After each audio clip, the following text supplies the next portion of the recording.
안녕하십니까. 코로나19 통합 뉴스룸입니다. 코로나19 하루 확진자가 처음으로 7천 명을 넘어섰습니다.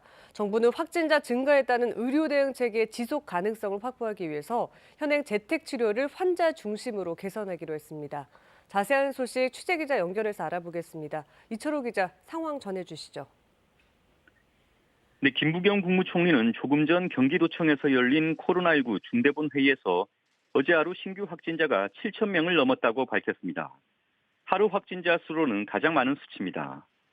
김 총리는 신규 확진자 확산세가 매섭다면서 그 여파로 의료 대응 여력도 빠르게 소진되고 있다고 진단했습니다. 이에 따라 정부는 의료 대응의 지속 가능성을 확보하기 위해 현행 재택 치료를 환자 중심으로 대폭 개선하기로 했습니다. 우선 재택 치료 환자의 가족 등 공동 격리자의 관리 기간을 10일에서 7일로 단축하기로 했습니다. 또 가구원 수에 비례해 생활지원금을 추가로 지급하는 등 재택 치료에 따른 불편과 부담을 최대한 해소하겠다고 말했습니다. 아울러 치료 기간 중 환자의 불안감을 덜기 위해 응급이송 체계를 확충하고 단기 외래 진료 시스템 구축과 정신건강 지원 등 의료 서비스를 보완하기로 했습니다. 또 내년 초부터는 먹는 치료제를 고위험 재택 치료자에게도 처방하기로 했습니다. 김 총리는 고령층의 3차 접종과 청소년층의 기본 접종의 속도를 내는 일이 시급한 방역 현안이라고 말했습니다. 이에 따라 60대 이상의 백신 접종 과정에 다양한 편의를 제공하고 청소년들을 위한 학교 현장 접종 등 다양한 지원 대책을 마련하라고 방역당국과 교육당국에 지시했습니다. 지금까지 정치부에서 KBS 뉴스 이철호입니다.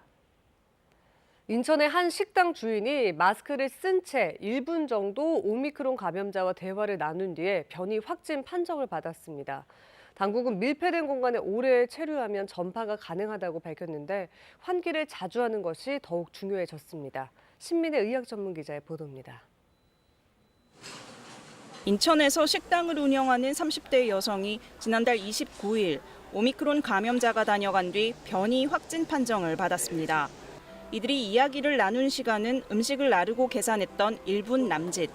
식당 주인은 감염자가 머무는 내내 마스크도 썼던 걸로 알려졌습니다. 코로나19 바이러스는 2m 이내에서 튀는 침방울을 통해 대부분 감염되는데 식당 주인의 경우 공기 전파 가능성이 제기됐습니다. 공기 전파 감염은 공기 중에 떠다니는 미세 입자, 에어로졸 형태로 바이러스에 감염되는 걸 말합니다. 방역당국은 직접 접촉하지 않았더라도 확진자가 다녀간 공간에 오래 머물다가 전파된 사례들이 기존의 다른 변이들에서도 이미 확인된 바 있다고 설명했습니다.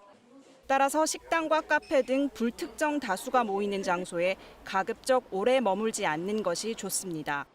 산밀 등 특정 상황에서 공기 전파는 가능하다고 알려져 있는데 이를 예방하기 위해선 환기를 주기적으로 자주 하는 것이 가장 중요합니다. 두 창문을 열어 대각선으로 공기 흐름을 만들어주는 게 좋은데 이때 공기 유입구는 작게, 출구는 크게 하면 환기 효과가 커집니다. 환기만 잘 돼도 감염이 3분의 1로 준다는 그런 보고를 질병청이 내고 있어요. 각자 자기가 속하는 공간에서 환기를 잘하는 게 제일 중요하고 해외에서 오미크론의 공기 전파 가능성이 제기되고 있는 것에 대해 방역당국은 국내에선 아직까지 확정적인 근거는 없다며 가능성을 열어두고 조사 중이라고 밝혔습니다. 한편 이번 인천 식당 감염 사례는 식당 주인과 감염자 모두 백신 미접종자인 걸로 파악됐습니다. KBS 뉴스 신민혜입니다. 코로나19 오미크론 변이가 기존 델타 변이보다 덜 심각하다는 게 거의 확실하다는 전문가 분석이 나왔습니다. 미국 백악관 수석 의료고문을 맡고 있는 파우치 박사의 얘기인데 해외 언론 인터뷰와 공식 브리핑 내용과는 다소 온도차가 있어 보입니다. 보도에 김기현 특파원입니다. 앤서니 파우치 미국 백악관 수석 의료고문이 코로나19 오미크론 변이를 기존 델타 변이와 비교하면 거의 틀림없이 덜 심각하다고 밝혔습니다. 파우치 박사는 AFP 통신과 인터뷰에서 오미크론 변이의 중증도 판단을 위해선 몇 주가 더 필요하다면서도 델타 변이보다 어쩌면 더 약할 수 있다고 말했습니다. 확실히 전염성은 델타보다 더 강할 수 있고 재감염률 역시 높게 나타나고 있지만 중증으로 이어져 입원하는 비율이 상대적으로 낮다는 겁니다. 파우치 박사는 다만 백악관 코로나19 대응팀 공식 브리핑에서는 확실하다는 표현 대신 오미크론 변이가 덜 심각할 수 있다는 가능성에 무게를 실었습니다. We are not seeing a very severe profile of disease. In fact, it might be, and I underscore might, be less severe, as shown by the ratio of hospitalizations per number of new cases. 주요 추적 대상인 남아프리카 공화국 내 일부 확진자 군의 경우 젊은 층이 많은 데다 중증으로 악화되기까지는 보통 몇 주가 걸리기 때문이라는 설명입니다. 게다가 인구 구조가 다른 미국 상황에 적합한 전망을 위해선 충분한 사례 연구가 더 필요하다는 견해도 덧붙였습니다. It will be very important when we get enough cases in this country to determine if prior infection versus prior vaccination, what kind of impact that has on the transmissibility as well as on the severity. 파우치 박사는 앞서 미국 방송 CNN과 인터뷰에서도 오미크론 변이의 심각성이 대단한 수준은 아닌 것 같다는 입장을 내놓기도 했습니다. 파우치 박사는 전염성이 강해도 심각한 증세를 유발하지 않고 입원과 사망자 증가로 이어지지 않는 변이가 현재로선 최선의 분석 결과라고 전망했습니다. 워싱턴에서 KBS 뉴스 김기현입니다. 중앙방역대책본부는 오늘 0시 기준 신규 확진자가 7,175명이라고 발표했습니다. 국내 오미크론 감염 확진자는 2명이 추가돼서 누적 38명입니다. 위중증 환자는 66명 늘어 발생일에 가장 많은 840명입니다. 사망자는 하루 새 63명이 증가해 치명률 0.82%입니다. 재택치료자는 17,362명, 1인 이상 병상 대기자는 860명입니다. 오늘부터 집을 한 채만 가지고 있는 경우에 집값이 12억 원 이하라면 집을 팔 때 양도세를 내지 않아도 됩니다. 관련 법이 국회를 통과한 뒤에 언제부터 적용되는지가 분명치 않았는데 이런 혼란을 고려해서 법 시행 시기가 대폭 앞당겨진 겁니다. 박예원 기자가 전해드립니다. 정부가 국무회의를 열고 1세대 1주택 양도세 비과세 기준을 9억 원에서 12억 원으로 바꾸는 개정 소득세법을 의결했습니다. 법 공포일은 오늘로 확정했습니다. 소득세법 개정안에 시행일이 법 공포일로 규정돼 있는 만큼 오늘부터 1세대 1주택자가 집을 팔 때 실거래가가 12억 원 이하라면 양도세를 내지 않습니다. 양도 기준일은 등기일과 잔금 청산일 중 빠른 날로 적용하는데 보통 잔금 청산이 등기보다 빨라 오늘부터 잔금을 내는 계약에 대해 개정법이 적용된다고 보면 됩니다. 예를 들어 주택을 7억 원에 사서 5년 보유하며 거주한 뒤 12억 원에 파는 1세대 1주택자의 경우 비과세 기준이 9억 원인 어제까지는 1,340만 원의 양도세를 내야 했지만 오늘부터는 내지 않습니다. 12억 원이 넘는 집을 파는 사람들도 비과세 기준선이 높아지면서 양도세가 줄어드는 효과가 있습니다. 정부는 이들에 대한 계산 방법 등을 담은 시행령도 조만간 개정화돼 적용 시점은 오늘부터로 한다고 밝혔습니다. 국회와 정부는 양도세 비과세 기준이 바뀌는 데 따른 시장 혼란을 막기 위해 법안을 긴급 이송하고 긴급 재가, 긴급 공포하는 방식으로 시행 시기를 당초 예상보다 20일 이상 앞당겼습니다. 1주택자들의 거래 비용을 줄이는 이번 조치로 이른바 똘똘한 한 채를 갖기 위한 갈아타기가 나타날 것으로 예상합니다. 다만 파는 만큼 사는 구조 탓에 시장의 매물을 늘리기엔 한계가 있다는 전망이 나옵니다. KBS 뉴스 박예원입니다. 러시아가 우크라이나 국경에 병력 배치를 늘리면서 침공 가능성까지 제기되고 있습니다. 바이든 대통령은 러시아가 계속 군사력을 증강하면 경제 제재 등 조치를 취하겠다고 했고 이에 푸틴 대통령은 우크라이나 긴장 고조의 책임을 러시아에 떠넘기지 말라고 맞섰습니다. 워싱턴에서 이정민 특파원입니다. 러시아는 최근 우크라이나의 북동쪽과 동쪽, 남쪽 국경에 병력 11만 명을 배치했습니다. 내년 초에는 17만 명까지 늘어날 거라는 전망도 있는데 최근 북대서양 조약기구 나토와 군사협력을 강화하고 유럽연합 가입을 희망하는 우크라이나의 친서방 행보를 막겠다는 의도입니다. 러시아의 병력 증강이 우크라이나 침공으로 이어질 거라는 전망까지 나오는 상황. 이런 가운데 미국과 러시아 두 정상이 2시간 넘게 화상회담을 가졌습니다. 주 의제는 역시 우크라이나였습니다. 백악관은 바이든 대통령이 러시아의 우크라이나 인근 군사력 증강에 깊은 우려를 표하고 우크라이나의 주권과 영토 보전에 대한 지지를 거듭 확인했다고 밝혔습니다. He told President Putin directly that if Russia further invades Ukraine, the United States and our European allies would respond with strong economic measures. We would provide additional defensive materiel to the Ukrainians above and beyond that which we are over. 이에 대해 푸틴 대통령은 우크라이나 사태가 고조되는데 러시아의 책임을 전가하지 말라고 미국 측에 촉구했다고 러시아 타스 통신은 밝혔습니다. 2015년 러시아와 우크라이나 간에 맺은 평화협정을 오히려 우크라이나가 지키지 않고 있다고 맞섰습니다. 양 대통령은 회담에서 자국 관련팀의 후속 조치를 지시했다고 밝혔습니다. 미국은 동맹, 우방국들과도 긴밀한 조율을 이어가겠다고 밝혔는데 현지 시간 9일 미국이 중국과 러시아를 배제하고 여는 민주주의 정상회담에서 이 문제를 다시 논의할 거라는 전망도 나옵니다. 워싱턴에서 KBS 뉴스 이정민입니다. 현 정부와 정책적 거리두기를 거듭해온 민주당 이재명 후보가 이번엔 정부의 부동산 정책을 조목조목 꼬집었습니다. 집 사고 싶은 마음을 억누르기보다는 대규모로 공급하는 방법을 택하겠다고 했습니다. 강나루 기자의 보도입니다. 이재명 후보는 집값 상승에 가장 예민한 서울 무주택자 청년들과 만났습니다.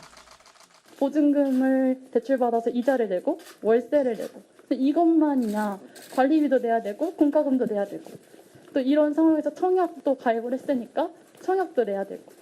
청년들의 쓴소리에 이재명 후보는 정부의 부동산 정책을 비판했습니다. 진보 정권의 수요 억제 정책은 풍선 효과만 낳았다고, 임대차 3법과 대출 규제에 대한 청년들 불만에는 정부가 현실을 모르는 건 죄악이라고 표현하기도 했습니다. 정책이 제대로 현장에 집행되는지 사후 피드백을 가져야 되는데 그냥 던져주고 말았던 거죠. 현실을 모르는 거는 잘못이 아니고 죄악이다. 이 후보는 1인 주택, 공유주택 같은 다양한 공공주택을 공급하고 민간의 공급도 늘리는 방향으로 전환하겠다고 했습니다. 층수나 또 용적률을 일부 완화해서 민간 공급을 늘리는 방식도 있겠고 또 공공택지 공급을 지금보다는 좀 과감하게 늘려서. 민주당이 선때 맞춰 재건축 안전진단 기준을 완화하는 방안을 검토하기 시작했습니다. 현 정부에서 금기시돼온 내용입니다. 이 후보의 부동산 진단은 조국 전 장관 사태에 대해 사과하고 정부의 소상공인 지원을 쥐꼬리 같다고 비판한 데 이어 문재인 정부와 차별화하려는 의도로 읽힙니다. 이재명 후보는 오늘 중소벤처기업을 위한 정책 공약을 발표한 뒤 업계 종사자들을 만납니다. 또 고 김영균 씨 사망 3주기 추모 전시회에 참석해 노동환경 개선 등에 대한 입장을 밝힐 예정입니다. KBS 뉴스 강나루입니다. 국민의힘 윤석열 후보는 나라를 살리겠다며 선대위 이름을 살리는 선대위라고 붙였습니다. 선대위 출범 뒤 첫 일정으로 범죄 피해자 지원센터를 찾아서 국가의 역할은 국민의 안전을 지키는 것이라고 강조했습니다. 강병수 기자가 보도합니다. 윤석열 후보는 선대위 출범 뒤 첫 외부 일정을 강력범죄 피해자에게 심리치료 등을 제공하는 국가기관에서 시작했습니다. 국가의 가장 중요한 임무는 국민의 안전을 보호하는 것이라고 강조했습니다. 국가의 가장 기본적인 임무인 범죄의 예방과 또 이 피해자의 재기와 이 극복을 위해서 많은 지원과 투자를 하겠습니다. 112 상황실 방문에 야간 방범 순찰까지 국민 보호와 약자와의 동행을 강조한 일정으로 조카의 살인 사건을 변호해 논란이 됐던 이재명 후보를 겨냥한 것이기도 합니다. 선대위 이름은 살리는 선대위라고 정해졌습니다.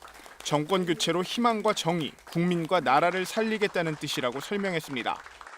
정권 교체의 강력한 희망을 가지게 되셨을 거라고 생각합니다. 별다른 큰 실수만 하지 않으면 저는 정권을 가져올 수 있다고는 그런 확신을 갖고 있습니다. 특히 김종인 위원장은 선거 조직이 잡음 없이 움직여야 한다고 했습니다. 하지만 공동선대위원장에 내정됐다 철회된 함익병 씨는 김 위원장이 추천했던 인사로 확인됐습니다. 김종인 위원장은 김병준 상임선대위원장과의 신경전에 대한 질문엔 그 사람 얘기하는 거에 별로 신경 쓰지 않는다고 반응하기도 했습니다. 국민의힘 선대위에는 민주당 출신인 금태섭 전 의원이 합류했고 전북이 지역구인 무소속 이영우 의원도 윤석열 후보의 소개를 받으며 입당했습니다. 윤 후보는 오늘은 충청 호남 출신 인사들을 잇따라 만나 국가 균형 발전 문제를 논의한 뒤 코로나19로 타격을 입은 청년 문화예술인들과 간담회를 갖습니다. KBS 뉴스 강병수입니다. 이번에 KB증권 연결해서 오늘의 주식시장 알아보겠습니다. KB증권입니다. 오늘 국내 증시 양시장 상승 흐름을 보이며 출발했습니다. 코스피는 3,000선을 회복했고 코스닥은 개인의 매수로 1% 넘게 오르고 있습니다. 이 시각 현재 코스피는 37.16포인트 상승한 3,028.88에 코스닥은 14.09포인트 오른 1,010.73에 거래되고 있습니다. 간밤 미국 증시는 오미크론 변이 우려 완화가 이어지며 상승세로 마감했습니다. 코스피는 개인의 팔자에도 기관과 외국인의 매수로 상승 흐름을 나타내고 있습니다. 현재 코스피 시가총액 상위 종목들이 상승세를 보이는 가운데 전기차 배터리 생산 업종이 강세를 보이며 삼성 SDI가 오르고 있습니다. 또한 디램 메모리 수요 업황 개선에 삼성전자와 SK하이닉스가 사흘 연속 강세입니다. 현재 카카오페이는 4거래일 만에 상승 전환하며 오름세를 나타내고 있습니다. 이 시각 현재 달러화에 대한 원화 환율은 1,176원 80전에 거래되고 있습니다. 지금까지 KB증권이었습니다.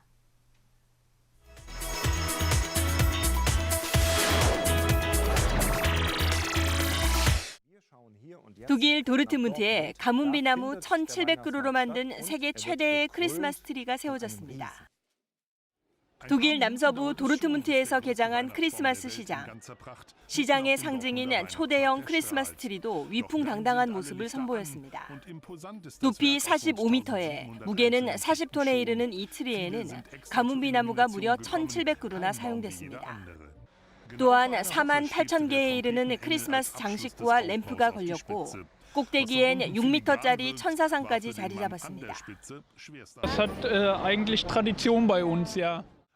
이 트리를 보기 위해 많은 관광객들이 그 많은 크리스마스 시장 가운데 이곳을 찾습니다. 그래서 지난해는 관광객이 오는 것을 막기 위해 이 트리를 설치 직후 바로 철거하기로 했습니다. 밤이 되면 상점들의 조명까지 더해지면서 크리스마스 시장은 더 활기찹니다.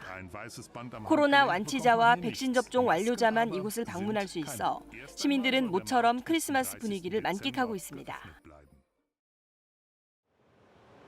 세계 곳곳의 거리에서 유명세를 치르고 있는 세계적인 그래피티스트 뱅크시의 작품들이 한자리에 모였습니다. 분노, 꽃을 던지는 자, 풍선과 소녀, 테레사 수녀 등 뱅크시의 대표작들을 모두 볼 수 있는데요. 이탈리아 밀라노 중앙역입니다. 하지만 이 작품들은 모두 복제 작품들입니다. 전시기획자는 코로나 시대에 세계 곳곳에 그려진 뱅크시의 작품들을 한 곳에서 볼 수 있게 한다는 것이 이번 전시의 취지라고 설명합니다. Banksy comunque è un artista di strada e la stazione è strada, è un passaggio continuo di persone, di personaggi e la mostra diciamo richiama molto a questo. 현재 전시되고 있는 복제 작품들은 대부분 실제 벽이 아닌 나무판 위에 붙여져 있습니다.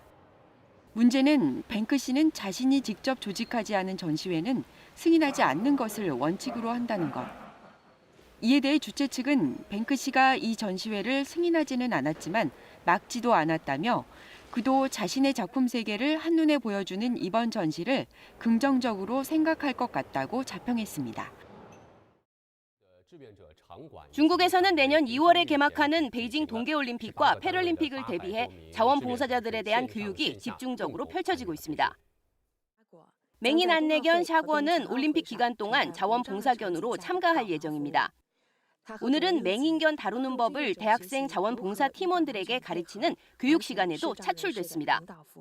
성격이 온순하다 보니 대학생 봉사 팀원들의 인기를 독차지합니다.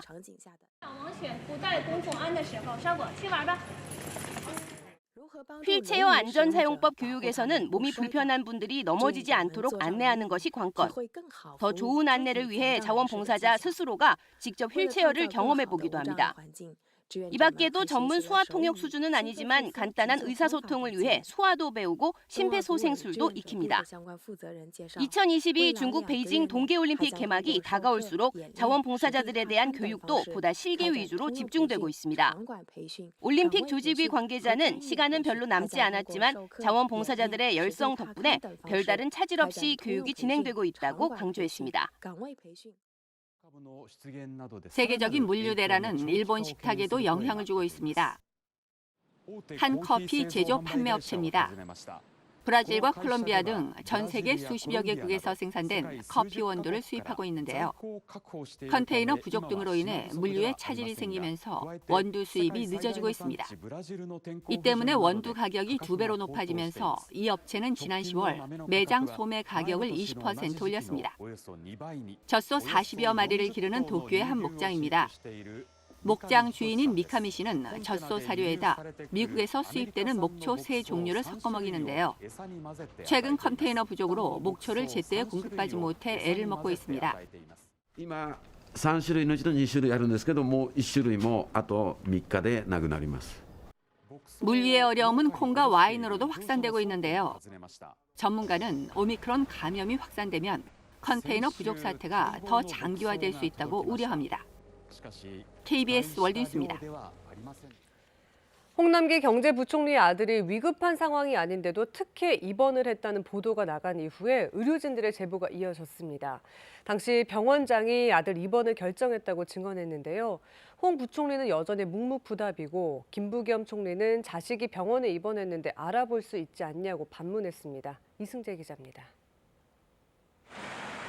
응급실 방문 당시 입원이 필요 없다는 의료진 판단을 듣고 응급실을 떠난 홍남기 부총리의 아들은 3시간 만에 다시 병원으로 돌아왔습니다. 당시 의료진들은 처음엔 김현수 서울대 병원장이 직접 입원 결정을 내렸는데 2시간 뒤쯤 응급의학과 A 교수 이름으로 의료 차트가 바뀌었다고 증언했습니다. 의아해하는 의료진들에게 병원장실에서 연락이 온 거라고 A 교수가 직접 설명했다는 겁니다. 교수가 이것을 모두가 있는 자리에서 얘기를 했어요. 병원장실에서 다시 전화가 와가지고 왜 이 사람을 접수치를 했냐. 당장 다시 불러와서 입원시켜라. 이들은 이런 모든 과정이 기입돼 있는 의료 접수 기록이 있는 것으로 안다고 강조했습니다. 홍 씨가 입원할 당시 응급실엔 환자가 60에서 70명이 있었는데 대부분 입원이 안 돼 다른 병원으로 가야 하는 상황이었다고 전했습니다. 정말 택시에 돈 내고 입원이 가능해서 문제가 안 된다면 힘들고 아픈 분들한테 먼저 택시에 입원을 하시겠냐 이런 거를 먼저 물어봤어야 되지 않을까요? 이번 특혜 의혹과 관련해 홍 부총리의 해명이 필요하다는 지적이 나오고 있는 가운데 홍 부총리는 여전히 묵묵부답입니다. KBS 이승재 기자라고 합니다. 아드님 특혜 의혹 관련해서 보도하셨는데요. 이해하러 왔습니다. 유일지 마시고 부총리님. 아드님 특혜 의혹 관련해서 병원장님께 연락한 사실 있으십니까? 이와 관련해 김부겸 국무총리는 자식이 병원에 입원했는데 전화로 알아볼 수 있는 것 아니냐고 말했는데 정의당은 고위공직자 특권 남용의 심각함을 전혀 인지 못한 부적절한 언사라고 비판했습니다. 한편 서울대 병원이 속한 공공운수노조는 국민 감사를 청구하기로 했습니다. KBS 뉴스 이승재입니다. 최근 코로나19가 다시 확산하고 변이 오미크론까지 유입되면서 방역 현장은 그야말로 살얼음판입니다. 이런 엄중한 상황에 온라인 팬카페 회원들이 예식장을 빌려서 송년회를 열어 논란이 일고 있습니다. 조진영 기자입니다. 분홍색 단체복을 입은 중년 남녀 수십 명이 단체 사진을 찍습니다. 현장엔 송년회 밤이라는 현수막이 내걸렸습니다. 촛불을 부는가 하면 케이크를 손으로 찍어 먹습니다. 마스크를 턱 밑까지 내린 사회자는 이번 모임을 크게 자랑합니다. 저를 크게 나오는데요. 정부에서 못하는 거라니 우리 정말 한편만 매기는 된다는 것도 아니고. 지난 주말 품바 공연팀이 청주의 한 예식장에서 연 팬클럽 송년회 현장입니다. 전국에서 40명 가까이 모였습니다. 당시는 코로나19 변이종 오미크론이 유입되고 확진자가 5,000명을 넘어서 엄중한 방역 상황이었습니다. 이들은 방역 수칙 위반을 피하려 공연으로 예약하곤 송년회를 열었습니다. 사적 모임 기준이 12명까지지만 공연은 499명까지 가능하다는 점을 악용한 겁니다. 남들 다 해서 그냥 했어요. 송년회 연말 모임들 많이 하잖아요. 저도 그냥 의미 없이 잡아서 한 거예요. 송년회가 열렸던 예식장 측은 이들이 공연한다고 장소를 빌렸다며 송년회 사실은 몰랐다고 해명합니다. 그때 송년회라고 하고 이제 라이브 방송을 촬영한 거죠. 저희한테는 맨 처음에는 백화점 공연이라고 했고요. 방역 당국은 송년회 주최 측과 참석자들에게 방역 수칙 위반 과태료를 부과하고 경찰 고발을 검토하고 있습니다. KBS 뉴스 조진영입니다. 알고 지내던 여성을 살해하고 또 시신을 유기하는 데 도움을 준 공범 또한 살해한 50대 A씨에 대한 구속영장이 발부됐습니다. 법원에 들어서면서 경찰은 범행이 잔인한 만큼 피의자 신상을 공개하는 방안을 검토 중입니다. 신주원 기자입니다. 50대 여성과 공범을 살해한 혐의로 붙잡힌 50대 A씨가 경찰에 구속됐습니다. 구속영장 심사에 앞서 모습을 드러낸 A씨는 피해자들과의 관계를 묻는 취재진의 질문에 짧게 답했습니다. 피해자들과 어떤 관계였습니까? 지냈어요. A씨는 현재 우발적 범행임을 주장하고 있는 것으로 전해졌습니다. 금전적인 문제 때문에 살해하신 겁니까? 아니요. 계획적인 살인이었습니까? 동기는 왜? 그러나 경찰은 A씨가 지난 4일 평소 알고 지낸 50대 여성에게서 신용카드 비밀번호를 알아낸 뒤에 살해했고 여성의 신용카드로 현금 수백만 원을 인출한 점 등 여러 정황을 들어 금전적인 이유를 범행 동기로 보고 있습니다. 이 때문에 신용카드로 찾은 현금 외에도 추가로 빼앗은 돈이 있는지 계좌 내역을 분석하고 있습니다. 강도 목적에 유일해갖고 강도한 거 아닌가라고 생각하고 수사하는 중이고요. A씨는 피해 여성의 시신을 유기하는 과정을 도운 공범을 살해한 뒤 시신을 야산에 유기한 혐의도 받고 있습니다. 이에 대해 금전적인 문제로 다투다 경찰에 신고하겠다고 해 여성의 시신을 옮기는 것을 도와달라며 야산으로 유인한 뒤 범행했다고 진술한 것으로 알려졌습니다. 경찰은 그러나 처음부터 범행을 은폐할 목적을 가진 계획된 살해였을 가능성을 배제하지 않고 수사를 진행하고 있습니다. 한편 경찰은 범행이 잔인하고 중대한 피해가 발생한 만큼 국민의 알 권리 등을 위해 피의자의 신상을 공개하는 방안을 검토하고 있습니다. KBS 뉴스 신지원입니다. 초봄 같은 겨울 날씨가 이어지고 있습니다. 오늘도 낮 동안 서울이 12도, 대전이 13도, 광주가 14도로 평년 이맘때보다 3도에서 7도 정도나 높겠습니다. 이렇게 포근하니 미세먼지가 말썽입니다. 오늘 초미세먼지 농도는 수도권과 충청, 전북과 광주는 종일 나쁨으로 예상되고 전남과 대구, 제주도는 오전에 일시적으로 나쁨을 보이겠습니다. 현재 충청과 전라도 쪽에 안개가 매우 자욱해 시야 확보가 어려운 상황입니다. 오늘 오전까지는 짙은 안개가 남아있는 곳이 있겠습니다. 낮 최고 기온은 전국 대부분 지역이 15도 안팎까지 오르겠습니다. 오늘 아침과 낮과 밤의 기온차가 큰 폭으로 벌어지겠습니다. 현재 동해남부 먼바다에는 풍랑주의보가 발효 중입니다. 날씨 전해드렸습니다. 코로나19 통합 뉴스를 마칩니다. 고맙습니다.